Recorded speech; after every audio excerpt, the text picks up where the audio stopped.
বাংলাদেশের রাজনীতিতে আসলে সবসময় একটা জোট সংশ্লিষ্টতা আছে।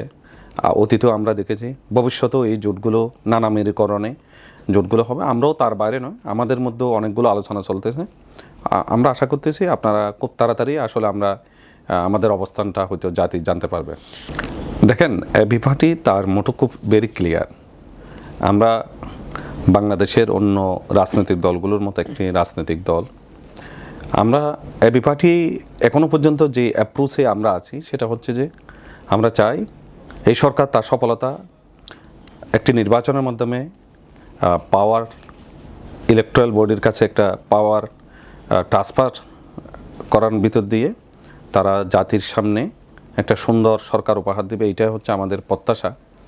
তো নির্বাচন নিয়ে শঙ্কা আশঙ্কা নানা কিছু এখানে দেখা যাচ্ছে। আপনিও যেমন একজন সাংবাদিক প্রতিনিধি হিসেবে এই বিষয়ে জানেন, আমরাও জানি। কিন্তু আমরা আশা করতেছি প্রত্যাশিত প্রধান উপদেষ্টা প্রত্যাশিত ডিক্লারেশন অনুযায়ী নির্বাচনটা সঠিক সময়ে হয়ে যাওয়া উচিত বলে মনে করতেছি। আপনার এবি পার্টির অবস্থানকে নির্বাচন নিয়ে আপনারা আসলে ইতিমধ্যে কয়েকটি আসন ঘোষণা করেছেন, প্রায় 109টার মতো যতটুকু জানি। তো সামনে কি আসলে সব আসনে আপনারা নির্বাচন করতে চান, না কারোর সাথে জোটে গিয়ে সেখানে জোটের অনুযায়ী আগাতে চান? আমরা আসলে সব অপশনেই আমরা এখন চিন্তা করতেছি। প্রথমত আমরা একটি রাজনৈতিক দল আকারে বাংলাদেশের রাজনীতির সবচেয়ে একটা রাজনৈতিক দলের বড় পরিচয় হচ্ছে নির্বাচনে অংশগ্রহণ করা। আমরা তারই আলোকে আমাদের সক্ষমতার ভিতর দিয়ে আমরা প্রাইমারিলি 110টি আসনে আমাদের প্রার্থী নমিনেশন দিয়েছি।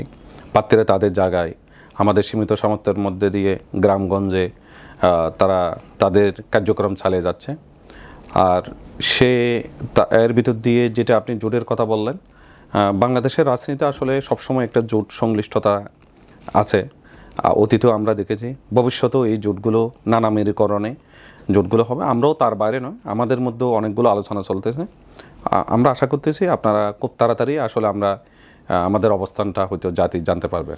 দেশের নাম্বার 1 ট্রেডিং অ্যাপ নিফটি ফার্স্টে পাচ্ছেন ট্রেডিং এর সব সুবিধা, dual exchange access, company analysis, portfolio তৈরি করা সহ আরও অনেক ইউনিক ফিচারের সাথে ট্রেড করতে ডাউনলোড করুন এক্ষুনি।